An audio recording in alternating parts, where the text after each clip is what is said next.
Hey, Dallas. How are you today? I'm especially happy because I have wonderful person with us today who I have been blessed to meet in my life. I know you're going to feel the same way. I promise you. Stefanie Tovar has a way of reaching your soul, reaching right into the heart of who you are and penetrating in the best ways possible. And you really are such a special gift and a light in this world. And especially for us here in Dallas, we are very lucky to have you. Stefanie is a yoga instructor. She's a performing artist. But I would say you're a spiritual guider and leader and so much more. Thank you for being here. Very, very much. To be here. Thank you so much for inviting me to be a part of this. I already thought before I had you on that I will probably cry during your interview. I have not done that yet, but something spoke to me and said, just be ready. So I'm going to warn you now if I cry. I'm prepared. But that is your gift. You bring people an emotional place. Will you talk about your journey, which I know has been quite a journey, from the stage to yoga and how you have used that in combination as your gift and talents today? Yes, thank you. And thank you again, all of y'all that are tuning in. Thank you for inviting me to be a part of sharing my story and my heart. And it really did begin as a little kiddo with music. Ever since I was talking, I was singing, and it was honestly a bit of a secret that I was singing. It was something I would do in nature. It was just me and the trees singing, and it was my way to process my life, honestly, a way for me to process my emotions, because my home life wasn't stable. It wasn't steady. There was a lot of upheaval and a lot of uncertainty, and a lot of growing up too soon happened. And so using my voice and connecting with nature was my way to heal and hold space for myself with divine grace, being present. And so that was my path of healing and my way to heal and to be healed.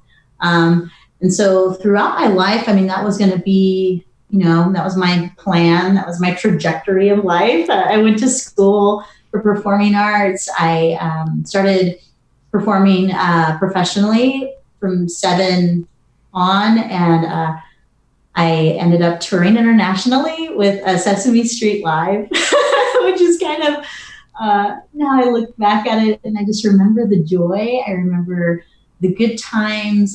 Even at that time, I was practicing yoga, which is kind of interesting because my suitcases took me literally all across the world. And I got to find home on my mat, regardless of what studio it was, or if I was able to tune in online or through a DVD at that time for practice. That was how I would find my sense of home. And I was also reading a lot of books, like just very curious about humanity and very curious about the philosophy of yoga. I'll gig with yoga and I'll gig with performance, and it'll be great. And then I really fell in love with teaching yoga. And then I met my husband, and from then on, it was like, oh, yoga's my life. And thank goodness for those that get to practice with you. Really. Well, that's a thing, like what you were saying earlier, Carrie. Like, I think that's part of what is present and why folks do oftentimes cry in yoga practices with me, is that I know of great joy and I know of great sorrow, and be able to hold space for humanity in a space like that, and to acknowledge the healing power of yoga and the healing, the magical moments that can be had on the mat. I had them, and completely rerouted my life. And so to be able to facilitate those awakenings is exciting and an honor. I mean, it really is. You are all heart. Can you tell us what it means to have an open heart? Yeah. I I can't help but think of courage. It's just a lot of courage to navigate the world with an open heart. It takes a lot of strength to be vulnerable and to keep our hearts open, even with these great sorrows and these great pains. To find love with loss is a very courageous and brave thing to do. And so to me, like, to navigate the world with an open heart is to be courageous, is to be brave, and to not see vulnerability as something, as a sign of weakness, but to really see it as a sign of strength, to be able to express that and to hold space for that.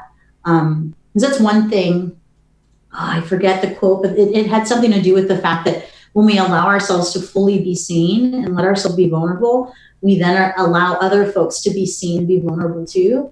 And so why not let that part of humanity be contagious? I think that you said something really important, that you allow people to connect to you so authentically, because you are just so authentic, and there's no mistaking that. And I think there's such a need for that, especially right now, but all the time, of knowing that you're accepted and that somebody sees you and really understands who you are, without judgment. And I think that it's so apparent that you offer that to people. You started, it's true. Oh, go ahead, sorry. It's true. You started an outreach program. I'm wearing the shirt. Hanuman Homies. Can you tell us all about it, and where it came from, and what does it mean? Who does it help? Yeah. So Hanuman Homies is a way to honor yogi archetype Hanuman, which in our yoga shapes is a splits. And that's to help symbolize him taking great leaps of faith to serve with the love of his heart.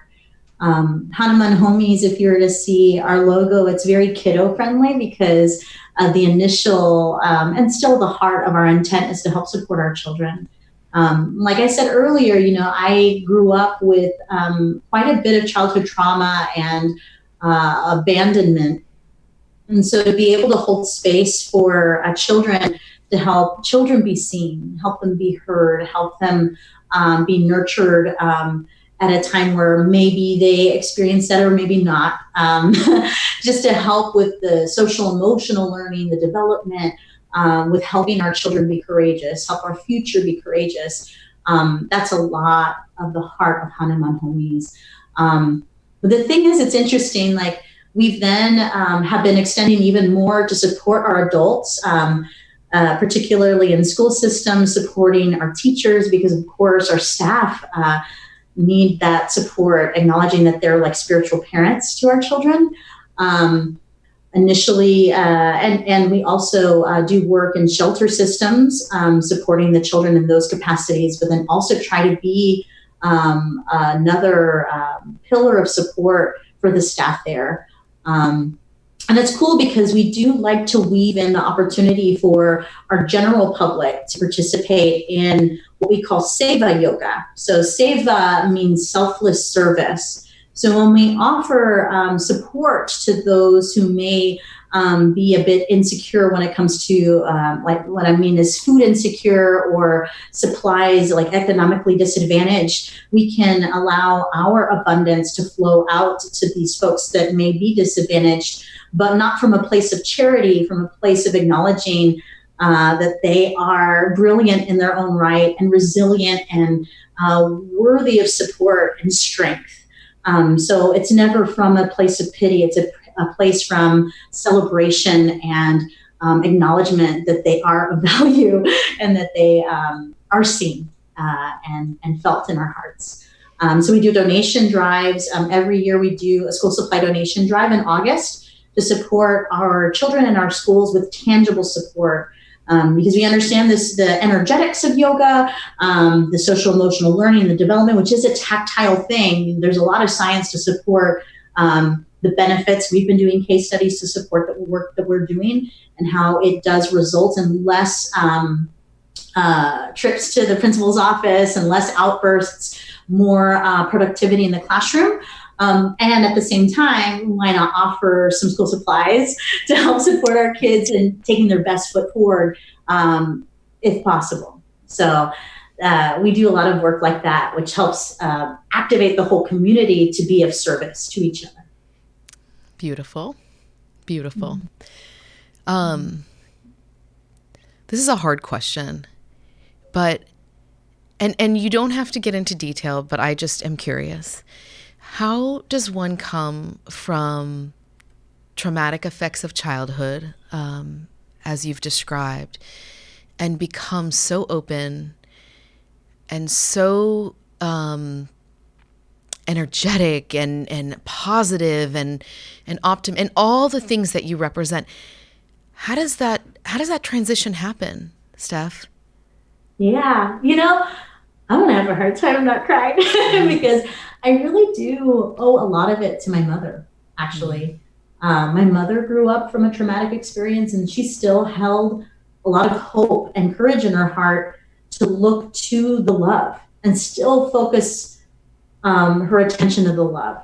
And for me, and especially with Hanuman Homies, with the kids that I get to meet, and the adults that I get to meet that see children through some very dark times, I get to look to the love and help turn their attention to the love in their dark times and acknowledge their light and bring focus and awareness to their light, because I've been in similar situations.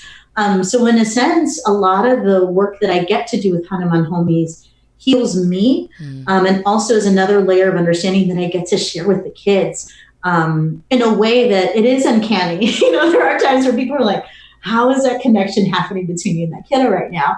It's like there's an extra layer of knowing that we get to have because we've shared in a similar darkness. And so we get to turn then towards the light with that. But yes, it was inherited in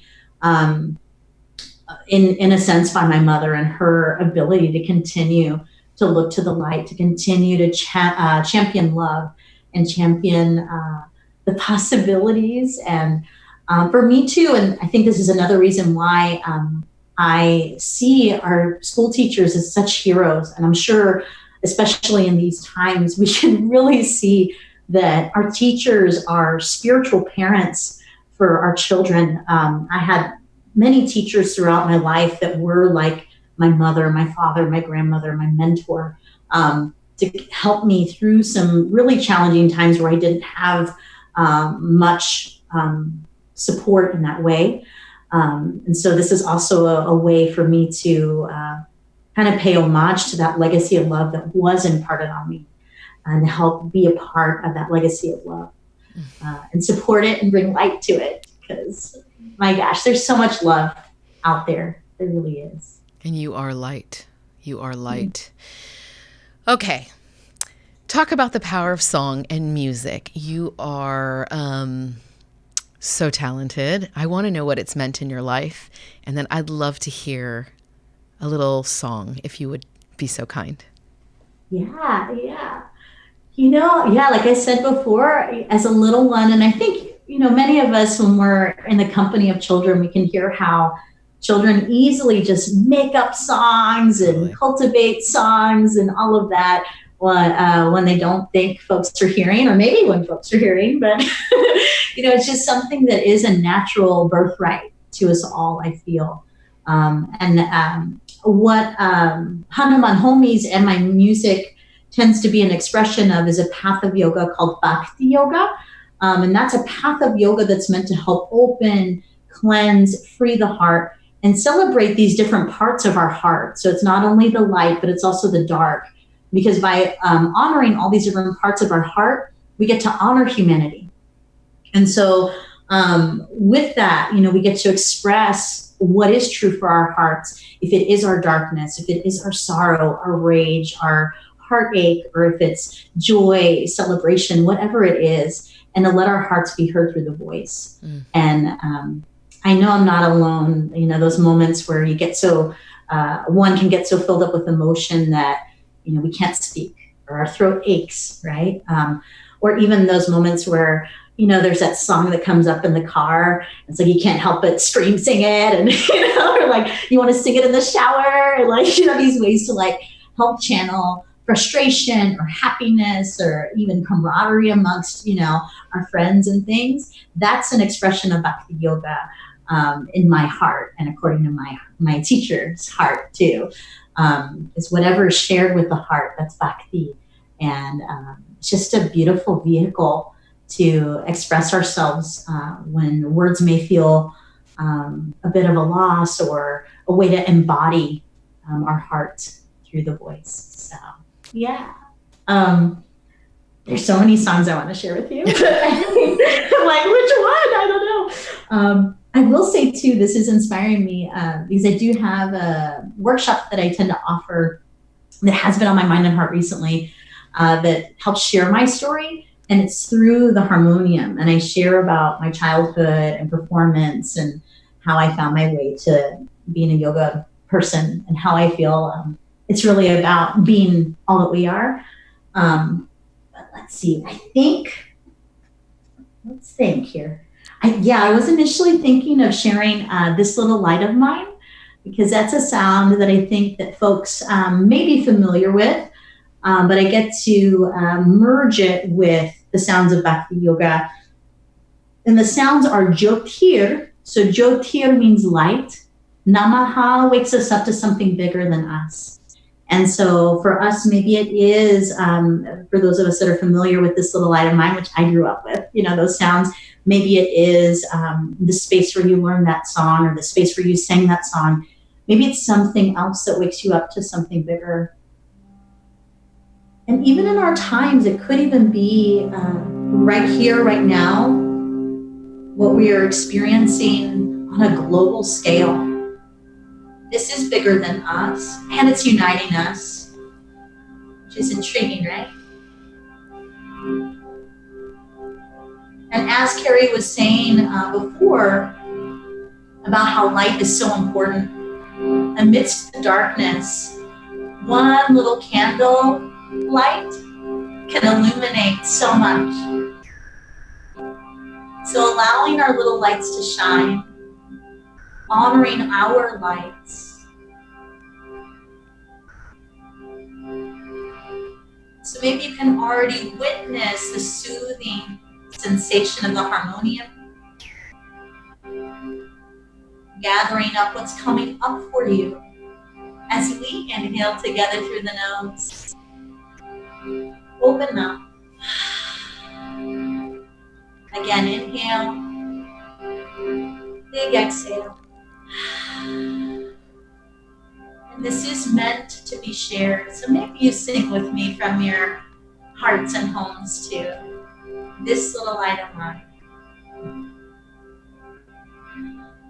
This little light of mine, I'm gonna let it shine. This little light of mine, I'm gonna let it shine. This little light of mine, I'm gonna let it shine. Let it shine, let it shine, let it shine. This little light of mine, I'm gonna let it shine. This little light of mine, I'm gonna let it shine.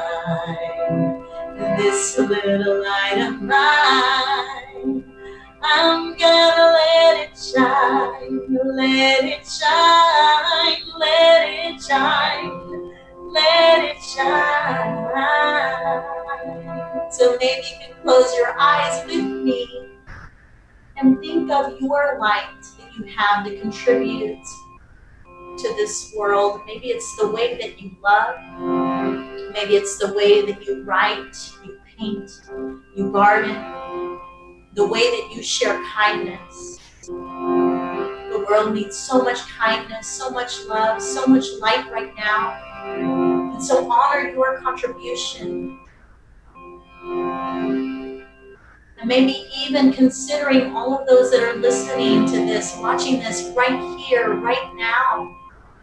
allowing our contributions to be contagious. Our small flickers of light, may it together be a beacon of light. Together we can remove and move mountains, shifting darkness with our light in the many ways that we share light, we share love. May our love reach so many. May our love and light be contagious. Such an honor to share my heart song with y'all. From my heart to yours. Namaste. Namaste.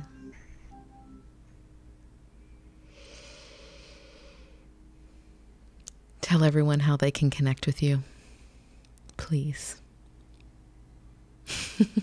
Oh, it's such a gift. I can't see out of my eyes. I'm smiling so big. Oh, man. How can we get more Stefanie in our lives? Tell us, please. Yeah. So I do have a website, stefanietovar.com. And that'll help get you access to my music. So my music is available for streaming. It gets you also, if you were to click on my outreach tab, that connects you to my yoga outreach nonprofit, which is a 501c3 nonprofit. So donations made that way are tax deductible. So it'll get you connection to that, as well as my online offerings. So I do offer yoga classes for live streaming through my YouTube channel, Steph Tovar Yoga, but that will also be accessed through my website if you want to reach out to me that way and practice with me and let me hold space for you, from my heart and home to yours. It would be my honor. The world is better with you in it, Stefanie, and Dallas is very, very lucky to have you. I can't thank you enough for being here with us today and for continuing to shine your light, which is so bright. It's so, so bright, into all of our lives. I appreciate you so much.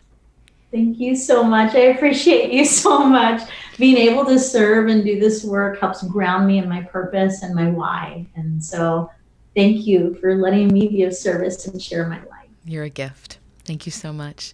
Dallas, we can't give you anything more than that. See you later.